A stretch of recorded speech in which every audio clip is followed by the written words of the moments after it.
Welcome back into the mental game, where this week's guest is NFL reporter Kay Adams. You say, wait, what is important to me? Am I taking care of myself? Do I even check in with myself?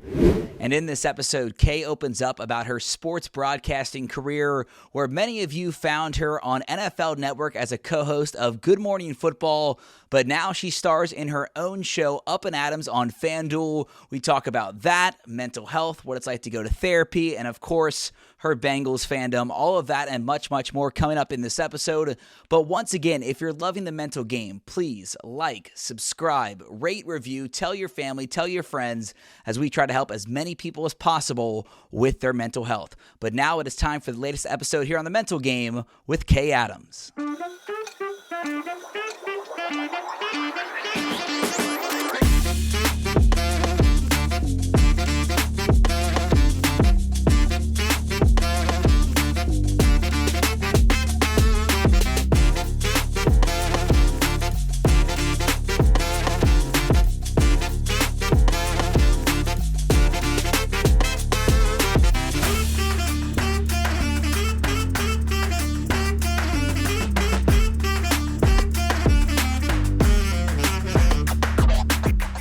Welcome back into the mental game. As you can tell, I got a very special guest with me here in the Bengals locker room, Kay Adams. Kay, thank you so much for coming on. Thanks for having me, Brandon. You're here on your training camp tour as part of your show, and you just wrapped that up. Is this just crazy to you to be bouncing from training camp to training camp, trying to get in and get as many interviews and meet fans and just have a fun time? It's so fun. It's so stressful. It is so up and down. I'm not the best at time management, and I'm not the most patient person. I'm working on it. We can talk about that on the podcast. But it's always rewarding to get to see the players, talk to them on camera. Always the best parts are off camera, of course, when you get a little bit more humanity out of a media-trained personality. And I always like bringing in the human side out of these players who are sort of not treated that way, day in, day out. But yeah, my show is Up and Adams, and you can check it out on YouTube. We'll be streaming live in September, which is huge news. So the @ Up and Adams show on YouTube. Yeah, it's been awesome to see you go out on your own. We're going to get into your whole career from NFL Network to Up and Adams now with FanDuel. But first thing I ask everyone on the mental game is, what does mental health mean to you? And everyone has a different answer, whether it's something that they didn't really take care of early on, or maybe there's a traumatic event that made them, realize they needed to take care of their mental health. But I'll ask you the same thing. What does it mean to you? I think mental health is something that was never considered in my life. I've definitely not talked about through my childhood. But now it's something that you hear about and that you certainly consider between your ears yourself as you look in the mirror every morning while you're getting ready, while you're preparing for your day, while you're going through your habits. And it becoming normalized in the everyday is hugely important. To me, mental health is truly the consistent checking in with yourself and others and making it more of part of a health than a mental health. It sort of should be synonymous with the health of everyone's well-being in general. That's something I say. I mean, if you break your arm, you're going to the doctor to get a cast and to have surgery, whatever. You should do the same thing with your mental health. Your background, grew up in Chicago, but your parents immigrated here from Poland. And I mean, your childhood was all about your culture, right? And just how you were raised with your parents. Just walk me through what your childhood was like. My childhood was definitely very strict, very immigrant mentality. The thought of mental health, even physical health, was not a huge topic. It was more, I think, and we can talk a little bit just about my mental health and all of that. I run a program of survival. I'm just trying to, whatever I can do to keep clawing to get from this camp. We don't know where we're going tomorrow. We're like on the fly I'm a very on the fly person. It's not the healthiest. I definitely thrive in chaos. Yeah, I'm the same way. So I'm sort of now at an interesting part in my life where I'm trying to figure out why that is, why I prefer that, why I'm more comfortable feeling like I'm in a tornado all the time with my back against the wall. Well, your career has, skyrocketed. You've worked your ass off to get here. You went to Mizzou, and you were just, from what I've doing my research like I do before every interview, I mean, you're trying to get in every door, just, I don't know, maybe fib a little bit on your experience when it comes to different radio stations. Okay, hold on. I would say... I mean, I did the same thing you operate from a place of confidence, fake confidence most of the time. And I just had the approach, a survival approach, truly. Sure, I can do that. Yeah. Do you know how to do this? Do you know how to send out hurricane warnings or tornado warnings for the entire Midwest? Sure, I do. I can learn. Do you know how to edit things together? Sure. It was a lot of that. Yeah. And I just had a talent for that I was always confident in. I'm very confident with my work. It's improv, everything yeah. else that's a little wonky. Well, I think I heard of the country station one where you're like, yeah, I love country music. I can figure this out. No idea. Literally, no. I was like, Taylor Swift, maybe? Sure. Yeah, like, sure. I had no idea. Younger in my career, I just learned if you look like you're supposed to be there 99% of the time, you'll get through security, you'll get through to somewhere on the field. But was this always the dream? Like, who did you look up to and you saw, wow, this looks cool?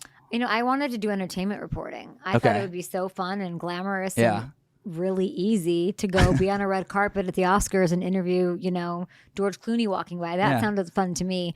And then, of course, I had that opportunity. It was just less compelling and mentally stimulating to me. And it's hard to do, and that world is incredible. Yeah.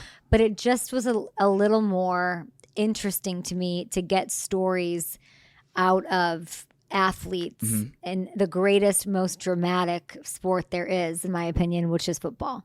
So it sort of drew me and attracted me and vice versa. And there was some sort of magnetic compelling nature to it that I just was really, really attracted to. The story of these guys in sports. And I could somehow, for some reason, just talk with the best of them when it came to my opinions on what's going on in the field. Well, it's obviously a natural fit for you, and anyone can read highlights or do a nightly sports, 3 minutes like I used to do on the local station here in Cincinnati. Highlights. If anybody can read highlights, good for you. But I was going to say, like, being a storyteller and being able to interview, that is a big key skill, and it's been very fun to watch you have a few people on your new show talking about mental health. Solomon Thomas is one of them, Lane Johnson another. But you've included in Brandon your Marshall was a guest on my show every week last year. Yes, and he was a bit of a pioneer when it comes to, people want to think what they want about Brandon Marshall. Everyone has an opinion on him, of course, but he really was, back in the day, one of the first NFL players to come out and say, this is something that we should be talking about more. It's a big part of the game, and I want other people to be more open and vulnerable about it. Well, they inspire me. All of the athletes inspire me. Well, it's incredible how they speak up. I had our mutual friend Nate Burleson on earlier this season. My brother. We got to get Brandon Marshall on, so we'll send this to him, and then he'll do it after this. Nate and I had this amazing, unique thing that we got to sit every morning for 3 hours, Brandon, and meet NFL players, and also through he was there 5 years, I was there 6 years. Through this span, watch the idea of mental health awareness become more than something that flashed on the screen. Yeah. More than, let's play homage to this for this given month or this given whatever. And we really got to, as you have, over 3 hours a day, players come on all the time. And you could see it would become more normalized. It would become something that ended up helping players. And when you have players like a Nick or Joey Bosa, and you have a player like recently this week, Tristan Wirfs, like these badass athletes come out and say, I struggled a little bit. I can now tell, and I'll be honest with you, without even saying it, I can tell this week on my training camp tours, when a player says something like, I'm just trying to be where my feet are. I'm like, that is being taught. That is something that you are talking to someone about, and you can really pick that up off of the players these days. It's really amazing. Yeah. Because it's a lot. Living is a lot. Being at that level, being competitive is a lot. Well, that's what I had Joe Burrow's parents on the podcast earlier this year. Robin. They're awesome. So that when they talked about Joe paying those medical bills at the Children's Hospital for 20 families, that came from our show. And it was so cool to see the internet be like, oh, wow, this is amazing. But people don't know behind the scenes how much he's doing for mental health. His parents they're great people. You mentioned NFL Network. That was just such a special group of people on Good Morning Football, and that was a big part of your career.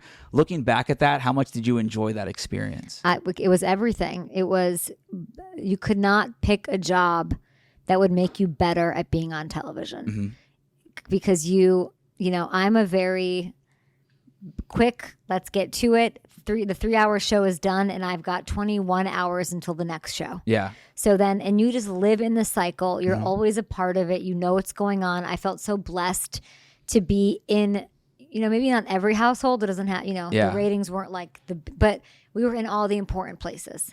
We were in the team locker rooms. Yeah. We had that visibility with the GMs and the owners, and it was so supported by the NFL family. I mean, most of my look, like I come here and I'm trying to book shows, right? Like Yeah. you book your own guests too. It's Yeah. not easy to do, but you're relying on your body of work, how professional you are, how much credibility you have, how safe someone feels coming onto your show. Yeah. And it sort of feels good to have throughout that made relationships that I can sort of grow and learn more about these people one-on-one. Well, thank you for coming on one and saying that about me. It has been cool having people share their stories because it feels like this has become a platform where they've never been asked about their mental health or what they've gone through, and they've told stories that they haven't told before. And that's been pretty cool, talking with guys like Ryan Shazier and Nate Burleson and Ian Rappaport, like just hearing those types of stories. For you, your mental health background, you mentioned like it wasn't talked about a lot at home as a kid, and I think that was the same for me. I mean, I graduated college in 2015, and I never heard about mental health in school at all. I'm about to turn 30 in 2 weeks. Like, that's not that long ago. When did you kind of realize that it was something that you needed to take care of? I think with being around these NFL players who are more and more open, as I said earlier, it's super inspiring.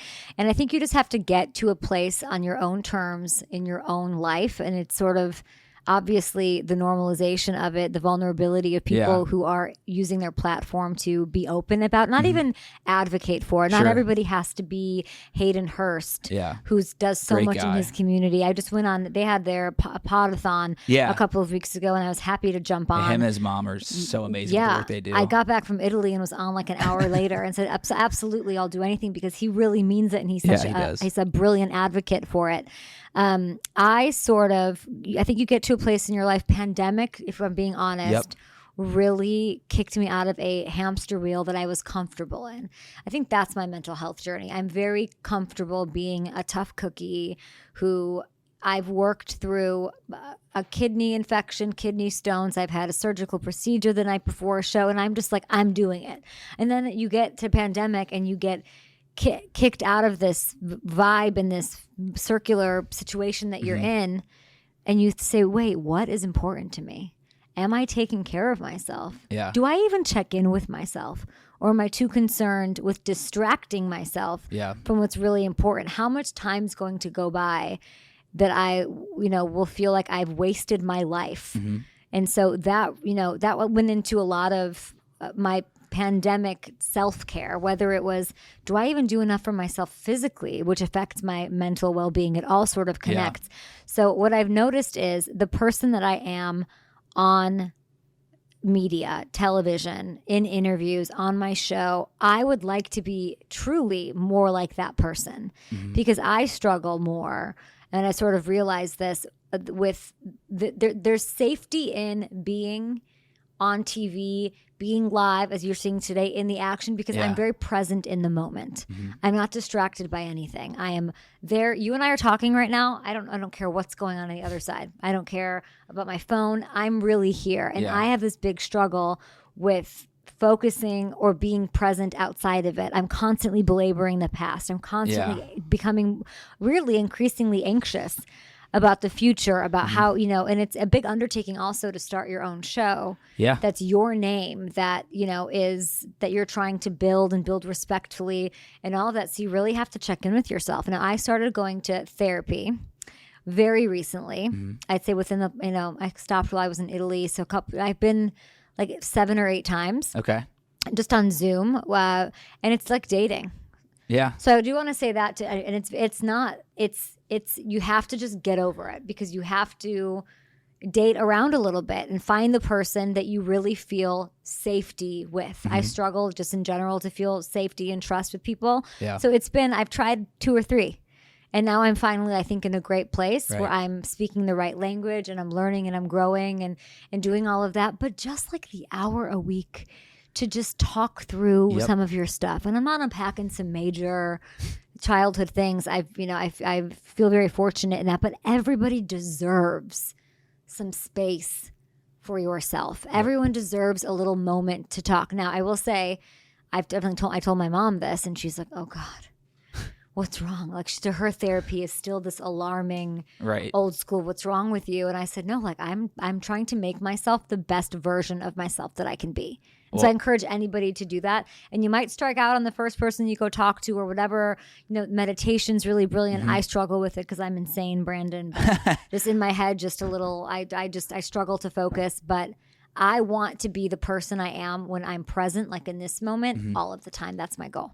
Well, that was a great answer, and thank you for opening up. You mentioned how you live in chaos, and like it's just natural for you to kind of run like that. What is you talked about a little bit there, what you struggle with just everything happening and balancing it all.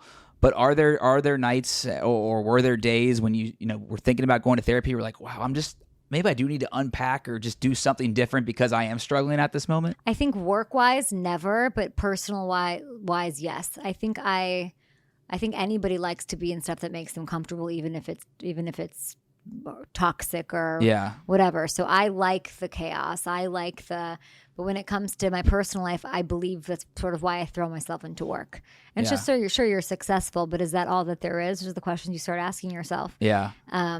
So I wouldn't say it's for me personally as much a need as much as a final desire to set some time apart for myself to not only check in with myself, but to try to be able to use that to be a better person for other people who I love in my life. Well, I was going to ask you also, what are some of the things that you do to like check out, like, and just feel better, like in yourself? Because for me, I quit drinking. I hit 6 months last week. I thought you were about to put Congratulations. Thank you. I thought you were about to put your shades on during the interview. I was like, too cool for me. Congrats. Thank you. But like, I love just walking outside, listening to music, or driving around listening to music. What are some things that kind of help you when you're having, a bad day or struggling with some anxiety? I've learned that I'm an introvert. Okay. I have learned over, I'd say, the past 10 years that I need some me time. And that will look like, after this training camp tour with the Up and Adam show, I will take the longest hike you can imagine, with nothing but earphones, with no music, just so nobody just talks to me or says hi. And I like the idea of total silence. When you're walking, you're just focused on what's right ahead of you. Yeah. It's hard. I feel very, especially if it's a sort of a strenuous hike, I'm really into that. So I take a walk every day, though. I take about a 4.5 mile walk around my neighborhood every single day. And that has really helped me sort of center myself, I think. Yeah. I struggle less with anxiety and more with just trying to balance my life. And my head really runs a couple of stories. It runs some programs, and it runs very fast. So anything that I can do to sort of get out of my head is great. I struggle to like sleep because I'm thinking about who I'm going to book next, or what this show's going to be like, or when's it going to come out, each episode.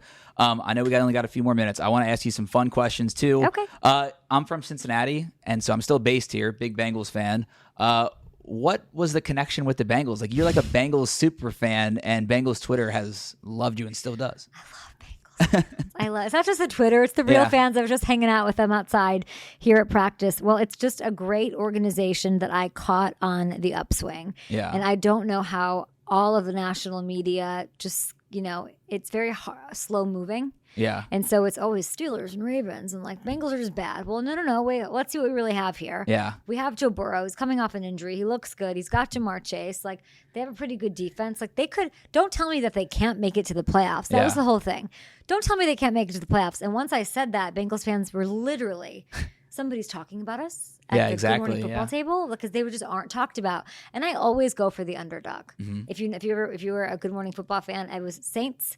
It's Chargers. Now I like the Seattle Seahawks. I like the teams that I just have a feeling are on the up. And the Bengals just were so impressive and did their thing. And now we're just waiting. I mean, hopefully during this interview, Joe Burrow's going to get his big paycheck. Yeah, that'd be nice. We're not going to break it on here because it's on tape, but you can break it on your show after this. Favorite moment of your career, being able to like just be in the moment and be able to talk to these players, or big games, anything stick out to you? I mean, this team lost the Super Bowl, but what a game. What a time at SoFi. I got to be on the field in these cabana suites. I don't know how I got this. I saw Bieber in one. Were you with Justin Bieber? I was right next to him. I was with like Issa Rae and Is that when you like pinch yourself and you're like, what is going on? I was just like, what's no, but I was more excited about like the mascot for the Bengals running around. I was so excited and so heartbroken at the same time, and the wrong color confetti fell. But it'll be that much sweeter, going ahead, hopefully. Cincinnati hasn't won a championship in 30 years, so okay. Well, I was born in Chicago, so Okay. All right. Sorry. Well, 85 was a long time before you were in high school and before I was even born. My old lady bones over here. All right. This year's Bengals team, though, you mentioned Joe Burrow when you became a fan of the Bengals, I guess you could say, or started rooting for them. He was coming off the injury then from his rookie year, coming off an injury now, but they have all these pieces. The defense still revamping each and every year. Predictions for this year? Maybe you're not a predictions person, but vibe of this team. Vibe of this team is all business. Vibe of this team isn't what I'm seeing from other teams like Buffalo Bills, who also have their hearts broken year in, year out. That seems a little more like they're trying not to think about it. But this Bengals team, talking to Jamar Chase, we're confident. We feel good. Get your rest, Joe Burrow. Show up in week 3 or 4 or 5. We got you. There's a really beautiful mentality here. And I think they're just as good as every team in the AFC. And I love that they're not being talked about. Disclaimer. Zip it, Bengals. I don't want to hear Burrowhead. I don't want to hear the chirpiness. Just be quiet, be underassumed, undersell, and overdeliver. And smoke the cigars here in the AFC Championship game when they host. After. Well, I'm sure that'll get some good numbers on Bengals Twitter. Last thing I'll ask you is advice to an aspiring young journalist who wants to get in the business, maybe follow your footsteps, lie, fib a little bit on the resume or on the interview to get in that first door and just keep going, I'm assuming, right? I think there's always a way. I think that would be my advice. You have to think that there's always a way. Mm-hmm. Another thing I'm working on, I really am pretty negative. I'm a negative person. I'm my self-image, I'm insecure. I have a bunch of things that I'm working on. And I've realized in short order, I'm talking 2 months, I realized, man, my thoughts really do turn into things. If I think this way, that will happen.